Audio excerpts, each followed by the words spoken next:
हमें वही बिल्डिंग दिखाई जाती है जहाँ पर हमारे हीरोइन ने आग लगा दी थी और वहाँ हर तरफ आग लगी हुई थी। और तब हमें टावर पे कोई खड़ा दिखाई देता है और वो था हमारा हीरो और हमारी हीरोइन, और उसने उस बच्चे को भी पकड़ा हुआ था।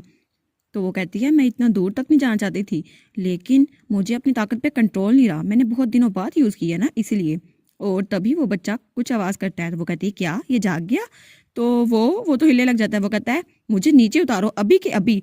तो वो कहती है अच्छा ठीक है मैं उतार देती हूँ। और जब वो नीचे उतारती है तो वो थोड़े गुस्से में था। वो कहता है तुम्हारी हिम्मत कैसे हुई, तुम्हें तो मैं छोड़ूंगा नहीं, तुम्हारी वजह से मेरा सारा प्लान खराब हो गया, और तुम लाल बालों वाले, तुम्हारा चेहरा मैं हमेशा याद रखूंगा। तो हमारी हीरोइन उसके सर पे हाथ रख के कहती है ओ कम ऑन, मैंने तुम्हारी जान बचाई है, अब इतने भी नाशुक्रे ना बनो, वैसे भी बड़ों पे ऐसी उंगली नहीं उठाते। तो हमारा एम्पर उसको देखी जा रहा था। तो वो बच्चा कहता है ओ क्या बात कर रहे हो। तब हमारा एम्पर कहता है मैर, हाँ। तो वो दोनों उसकी तरफ देखते हैं। तो हमारी हीरोइन कहती है मैर वो क्या होता है। तो वो बच्चा कहता है तुम्हें कैसे पता। और हमारा एम्पर वो स्माइल कर रहा था। वो कहता है मुझे पता चल गया सिचुएशन के बारे में, और वैसे भी कुछ लोग तुम्हारा पीछा कर रहे हैं, तो जब वो आए तो उनके साथ चले जाना, ठीक है। तो वो बच्चा एम्पर की तरफ देखता है और हमारी हीरोइंस को तो कुछ समझ नहीं आ रहा होता, लेकिन तभी वहाँ पे कुछ नकाबपोश आ जाते हैं और हमारी हीरोइन तो उनको देखकर चौंक जाती है। वो कहती है ये क्या। और हमारा हीरो वो तो बगैर एक्सप्रेशन चेंज किए वहाँ खड़ा था। तो वहाँ पर बहुत सारे लोग थे और वो उस बच्चे के पीछे आके खड़े रहते हैं और उस बच्चे को वहाँ से ले जाने लगते हैं। तो एम्पर कहता है इसको ले जाओ। तो हमारी हीरोइन कहती है क्या, ये लोग कौन है और तुम इस बच्चे को उनके साथ क्यों भेज रहे हो। तो वो सारे एम्पर की तरफ देखते हैं और फिर कहते हैं थैंक यू।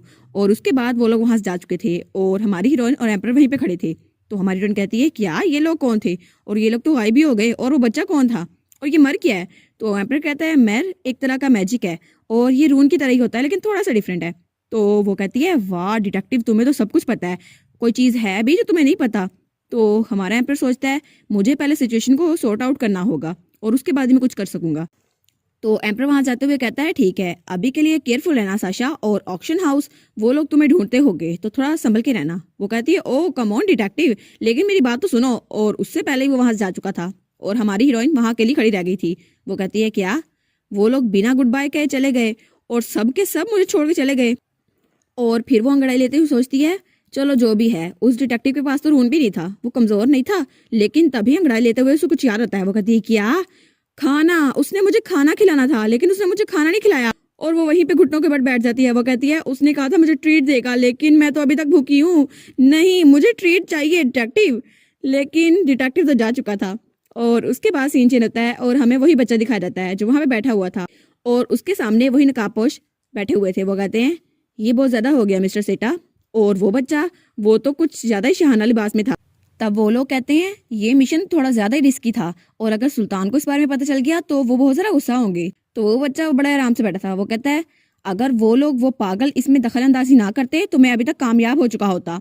और उसे हमारी हीरोइन याद आती है। वो कहता है अपने भाई को ढूंढने के लिए मुझे यहाँ पर आना ही पड़ा, और कोई नोबल मुझे स्लेव के तौर पर एक्सेप्ट कर लेता और उसके बाद मैं अपने भाई को ढूंढ लेता, लेकिन वो पागल आखिर थे कौन। तो उनमें से एक कहता है वो ब्राउन वालों वाला, वो तो फैजा एम्पायर का एम्पर था। तो वो कहता है क्या एम्पर, लेकिन वो जाना पहचाना क्यों नहीं लग रहा था, और उसके बाल तो दूसरे कलर के थे। तो उसका साथी कहता है जी बिल्कुल, उन्होंने अपना अपीयरेंस चेंज कर लिया था लेकिन उनका ओरा वो बिल्कुल सेम था। तो वो बच्चा कहता है ठीक है, मुझे लग भी रहा था कि उसका ओरा कुछ जाना पहचाना है, लेकिन अगर एम्पर को इस बारे में पता चल गया है फिर तो हमें वापस चले जाना चाहिए।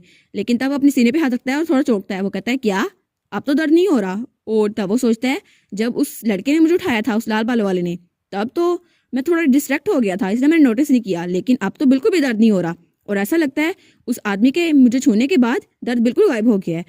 तो फिर वो पूछता है तो एम्पर के साथ जो था वो कौन था, क्या उसका कोई स्कॉट था या कोई ड्राइवर। तो वो कहता है माफ कीजिएगा वो इंसान हम अभी तक उसको नहीं जानते, लेकिन हमें पता चला है कि वो रून यूजर वो एक लड़की थी। तो वो कहता है क्या एक लड़की। तो वो उसके सामने एक चीज करता है, कहता है और इसके अलावा मेल भी स्टेबलाइज हो चुका है तो आप इसको इस्तेमाल कर सकते हैं।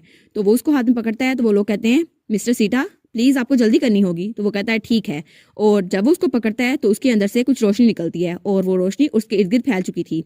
और उसके बाद वो कहता है वो लड़का, उसका नाम साशा था है ना, उस कंट्री में जहां भी जरूरत पड़े उसे ढूंढ के लाओ और मुझे लगता है हम लोग दोबारा जरूर मिलेंगे। और उसके बाद वो बड़ा हो चुका था और असल में वो तो कोई हैंडसम सा लड़का था, वो कोई बच्चा नहीं था। और लगता है हमारा एक और हीरो आ गया है। और उसके बाद हमें बादलों का सीन दिखाया जाता है जहाँ बहुत ज़्यादा बादल गरज रहे थे और बिजली चमक रही थी। और उसके बाद हमें हमारा एम्पर दिखाया जाता है जो कुछ ज़्यादा ही गुस्से में लग रहा था और उसके सामने उसके सारे सबऑर्डिनेट बैठे थे। वो कहता है एक स्लेव ऑक्शन हो रही थी कैपिटल में और तुम लोग आराम से सो रहे थे। तुम लोग की हिम्मत कैसे हुई ये सब कुछ करने की? मैंने तुम लोग को इसलिए तनख्वाहें दी। तो सब लोग डरे हुए थे। तो मिर्ही वो तो बेचारा उसकी नींद ही नहीं पूरी हुई थी। वो सोचता है पागल आदमी, हमें रात को सोने तो देते, ऐसे ही हमें बुला लिया, सबको ग्रुप की सूरत में बुला लिया, नींद तो किसी की पूरी हुई नहीं। तो एम्परर कुछ ज्यादा गुस्से में था। वो कहता है ये हो या जो भी हो, मैं तुम लोग को अकेला नहीं छोड़ूंगा। तुम लोग का क्या इरादा है? पूरे एम्पायर को तबाह करके सांस लोगे? कोई काम नहीं करना? तो वो सब लोग रोने वाले हो गए थे। वो कहते हैं ऐसा नहीं है, हम तो ये सब कुछ लॉर्ड राइन के कहने पे कर रहे थे। तो एम्पर कहता है राइन, उसका इस सबसे क्या ताल्लुक? तो वो कहते हैं हाँ लॉर्ड राइन, ये सब उनके हवाले था, वो इनको मैनेज कर रहे थे, लेकिन उन्होंने कहा था अगर वो इसको विजिबल प्लेसेस से दूर रखें तो वो इसको कर सकते हैं। और हमारा एम्पर सोचता है वो बास्टर्ड, मेरा अपना भाई मुझे धोखा दे रहा था। वो कहता है अच्छा तो तुम मेरे भाई की बात सुन रहे थे, अब राइन है कहाँ? तो वो लोग कहते हैं वेल, और एक दूसरे की तरफ देखते हैं। वो कहते हैं वो तो गार्ड्स के कैप्टन है ना, तो उनको तो इस वक्त सीन पे होना चाहिए। और एम्पर का भाई रायन वो उस वक्त सीन पे था और बड़े आराम से उन लोगों से तफ्तीश कर रहा था। वो कहता है वाह, तुम लोगों ने फिर से मैस क्रिएट कर दिया। और सब लोग उसके सामने झुके हुए थे।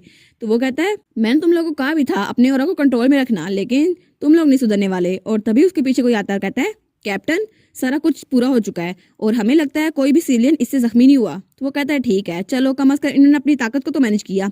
तो तब उसके पाँव के नीचे कोई कागज आता है और वो कोई लेटर था। तो रायन कहता है ओह, ये चीज यहाँ पे क्या कर रही है? और उसका साथी कहता है कैप्टन, हमें पता चला है कि सब कुछ जल गया, लेकिन क्राइसिस ऑफ द एम्पायर जो आपके हाथ में है वो अभी तक बिका नहीं था। तो रायन उसको खोलता है और उसके अंदर से कुछ कागज निकलते हैं। वो उसको पढ़ते हुए सोचता है ठीक है, कम से कम मुझे कुछ अच्छा तो पता चला। और उसमें कुछ जानकारी थी। तो वो उसको पढ़ते हुए सोचता है लकी बॉक्स से मुझे कुछ इन्फॉर्मेशन मिली है जो हमारे बहुत काम की होने वाली है, और जिस इंसान के पास पैसा हो वो इसको मिस नहीं करेगा। और तभी दूसरी तरफ हमें हमारा नॉर्दर्न ड्यूक दिखाया जाता है। वो वहाँ हमारी हीरोइन की तलवार को देख रहा था। तो पीछे से रायन कह रहा होता है सर्वन एम्पायर, उसको तो फर्जा ने डिस्ट्रॉय कर दिया था, लेकिन ऐसा लगता है वहां से कोई बच गया था और सर्वन वो फर्जा लैंड को कंट्रोल करने वाले हैं, लेकिन इसके लिए वो इस पर हमला करेंगे। और तब वो कहता है और ये अटैक एम्पायर में 10 सालों बाद होगा। और तभी नॉर्दर्न ड्यूक वो खड़ा होता है और उसके सामने उसका सेक्रेटरी आता है और तब उसको सारी जानकारी मिलती है। तो रायन वो उस कागज को जला देता है, उसी आग के अंदर झोंक देता है। वो कहता है अच्छा, तो मुझे बहुत ज्यादा अच्छी जानकारी मिली है, ये इन्फॉर्मेशन तो हमारी बहुत काम आने वाली है। पता नहीं जब मेरे भाई को इस बारे में पता चलेगा तो इसका एक्सप्रेशन कैसा होगा, मैं ये जानने के लिए बहुत ज्यादा बेताब हूँ। और दूसरी तरफ हमें वही जगह दिखाई जाती है जहाँ वो नॉर्दर्न ड्यूक खड़ा था और वो उसका हाइड आउट था, यूजीन का हाइड आउट। वो उनका खानदानी घर था, लेकिन वहाँ पे उसका सेक्रेटरी कहता है ज़ियानिया की मूवमेंट थोड़ी सस्पिशियस हो गई है मास्टर। लेकिन टोमा जो कि यूजीन था वो कहता है वो किस तरह? तो उसका सेक्रेटरी कहता है वो एम्परर पे अटैक करने वाले हैं डायरेक्टली। तो यूजीन थोड़ा घबरा जाता है। वो कहता है क्या? लेकिन वो लोग ऐसा कैसे कर सकते हैं? और ये क्या बकवास हुई? मैं उनका हेड हूँ, वो मुझसे पूछे बगैर ऐसा कैसे कर सकते हैं? तो उसका सेक्रेटरी कहता है एल्डर्स के मुताबिक वो कुछ प्लान कर रहे हैं और उन्होंने कुछ तैयारियां की हैं, इस वजह से वो एम्परर को कैप्चर करेंगे और उनको ट्रम्प कार्ड की तरह यूज़ करेंगे। लेकिन ये जितना जल्दी हो सके वो ये करने वाले हैं और कल रात वो आपको कुछ तोहफा देने वाले हैं। तो यूजीन वो अपना सर पकड़ लेता है। वो कहता है क्या कल रात? लेकिन आखिर वो ऐसा कैसे कर सकते हैं? और तब वो वहाँ जाते हुए कहता है वो बास्टर्ड, वो ओल्ड मैन, जीनिया को डिस्कार्ड कर दो। तो उसका सेक्रेटरी कहता है मास्टर, लेकिन ऐसा कैसे कर सकते हैं? तो वो कहता है तुम्हें सुना नहीं, मेरे बदले के रास्ते में कुछ भी आएगा मैं उसको हटा दूंगा। तो जीनिया वो मेरे लिए बिल्कुल भी परफेक्ट नहीं है, और इसके अलावा हमारा प्लान पूरा का पूरा परफेक्ट है। और वो पर्दे को हलाता है और उसके पीछे कोई मैप था। तो वो कहता है जेनिया ग्रुप सिर्फ इसलिए बनाया गया था ताकि फैजा को हराया जा सके, और सर्वन के जो लॉयल बच्चे थे उन्होंने ये ग्रुप बनाया था। लेकिन आखिर में वो लोग लोगों के दरमियान छुपे हुए थे और उनका मकसद मेरे मकसद से मिलता था। लेकिन 10 साल बाद जब से वार खत्म हुई है, मेरा इम्पेशंस ये अंडरस्टैंडेबल है, लेकिन जंग को सरवाइव करने का मतलब है कि तुम उस इंसान से मिलो जिसने इस जंग को खत्म किया था, और वो था यान फैजा जो कि अब एम्परर है। वो इंसान ऐसे छोटे मोटे खतरों से घबराने वाला नहीं है। और तब वो भी दिखाया जाता है जब वो छोटा सा था और वार खत्म हुई थी 10 साल पहले, और तब वो गहरी सांस लेता है। तो यूजीन कहता है मुझे लगता है मुझे चेक करना होगा वो कौन सा सीक्रेट वेपन बना रहे हैं। तो उसका सेक्रेटरी कहता है क्या आप खुद वहां जाने वाले हैं उस सीन पर? तो वो कहता है नहीं नहीं, ये बहुत ज़्यादा डेंजरस होगा, आपको बस उनको सपोर्ट करना चाहिए, लेकिन आपको खुद वहां जाना नहीं चाहिए। वो कहता है मैं वहां नहीं जाने वाला और ना मैं उनकी हेल्प करने वाला लूक, क्योंकि वो स्टूपिड है और उसको पता होगा जो वो काम कर रहा है उसका अंजाम क्या होगा। लेकिन तुमने कहा था कल रात, है ना? और वो पीछे मुड़कर उसको देखते हुए कहता है कल रात। तो देखते हैं कल रात आखिर होता क्या है। और उसके बाद सीन चेंज होता है और हमें अगली सुबह का सीन दिखाया जाता है। और तब हमें हमारी हीरोइन दिखाई जाती है जो बड़ी बेहाल थी। उसको तो खाने को कुछ नहीं मिला था और ना पीने के लिए।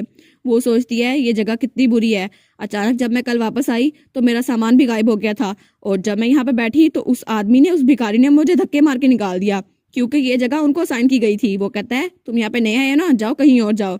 ये कैपिटल कितना कोल्ड और हार्श है। और वो तो रोने लग जाती है। वो कहती है इसके अलावा ये सारी गलती उस बास्टर्ड की है, मेरे उस अननोन हस्बैंड की, नहीं एम्पर की, और उस डिटेक्टिव की। बदतमीज ने मुझे कहा था मुझे खाना खिलाएगा, लेकिन उसने नहीं खिलाया। मैं उसको कभी माफ नहीं करूंगी। और तभी उसके कंधे पे कोई टैप करता है तो वो उस तरफ देखती है तो वहां एक बच्चा खड़ा था। वो कहती है क्या तुम्हें कुछ चाहिए? तो वो बच्चा उससे पूछता है क्या आप यहाँ पर नए आए हैं? तो वो कहती है हाँ मैं यहाँ पर नहीं आई हूँ, लेकिन क्या ये तुम्हारी जगह है? मैं यहाँ से चली जाती हूँ। वो कहता है नहीं, और अपना बन उसके सामने करता है। वो कहता है ये आप खा लें, ये आपके लिए है। और वो बड़ा प्यारा लग रहा था। तो हमारी हीरोइन कहती है क्या, लेकिन क्या तुम नहीं इसको खाने वाले? वो कहता है नहीं नहीं, मुझे डाइनिंग हॉल से ये मिला था, आप इसे खा लेना, मैं बाद में जाकर और ले लूंगा। तो वो कहती है क्या सच में? वो कहता है हाँ हाँ, वो फ्री में बांट रहे थे ना, और मुझे इतनी भूख नहीं लगी थी तो मैंने सोचा जो मुझसे ज़्यादा भूखा हो मैं उसको दे दूं। तो ये सुनकर हमारी हीरोइन की आंखों में आंसू आ गए थे। वो कहती है थैंक यू सो मच। और वो खाते हुए सोचती है कैपिटल कितना ज्यादा वाम है। और वो बच्चा भी इसको तसल्ली दे रहा था। और तब वो लोग महल के साथ वाली गली में बैठे थे। महल वहां से साफ नजर आ रहा था। और जिस गली में वो बैठे थे वहां और भी बहुत सारा भिखारी थे और वहां बहुत टूटा फूटा सामान भी पड़ा हुआ था। तो हमारी हीरोइन कहती है लेकिन यहाँ पे इतने होमलेस लोग क्यों हैं कैपिटल में? मैंने तो सुना था कैपिटल मुल्क की सबसे रिचेस्ट सिटी है, लेकिन यहाँ पे इतने लोग आखिर है क्यों? तो वो बच्चा कहता है आपको नहीं पता इस बारे में ह्योंग? तो वो कहती है क्या, मुझे क्या नहीं पता? वो कहता है इसीलिए तो यहाँ पे इतने ज्यादा लोग आए हैं क्योंकि ये जगह बहुत ज्यादा अमीर है और हमने सुना था कि यहाँ पे रिलीफ बहुत ज़्यादा मिलती है और अगर आप लोग यहाँ पर आए तो आपको जॉब भी मिल सकती है। और मैं तो एक छोटे से गांव से आया हूँ जिसका नाम शिव मरीन था। और मेरे मोम और डैड वो तो मुझे छोड़ के चले गए तो मैं खुद ही कैपिटल आ गया एक कैरिज में अकेला। और हिज मेजेस्टी वो अकेले हैं जो हमारा ध्यान रखते हैं, वो बहुत ज़्यादा अच्छे हैं, मुझे पूरा यकीन है वो हमारा भी ध्यान रखेंगे। तो हमारी हीरोइन वो कुछ सोचती है। वो कहती है शिव मरीन? क्या इसने कहा शिव मरीन? ये तो मेरा गाँव है ना, जहाँ मैं रहती हूँ और जहाँ मेरे डैड हुकूमत करते हैं। वो कहती है क्या तुम लोग शिव मरीन से हो? लेकिन वहां पे भी पुअर लोग हैं, मुझे तो इस बारे में कुछ नहीं पता था। तो वो बच्चा कहता है ओ आप तो बिल्कुल नोबल की तरह बात कर रही हैं।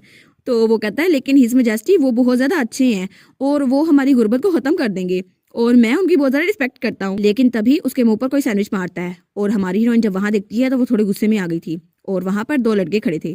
तो पहला कहता है तुमने सैंडविच को वेस्ट क्यों किया? दूसरा कहता है नहीं नहीं, मैं तो बस बैगर को खिला रहा था, है ना?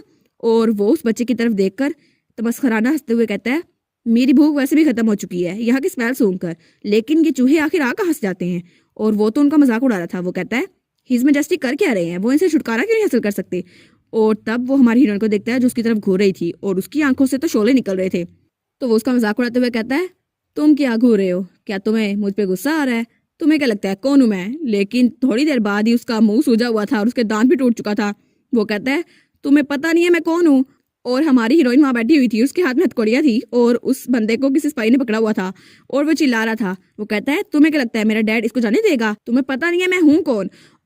तो हमारी हीरोइन सोचती है कैपिटल का कानून तो बहुत ज़्यादा स्ट्रिक्ट है, अगर मैं अपने होम टाउन में ये करती तो मुझे बस डांट के भेज देते, लेकिन उन्होंने कहा मैं वायलेंस कर रही हूँ। कैसे वायलेंस कर रही हूँ? मैं तो बस आराम से बात कर रही थी, उसने बदतमीजी की थी।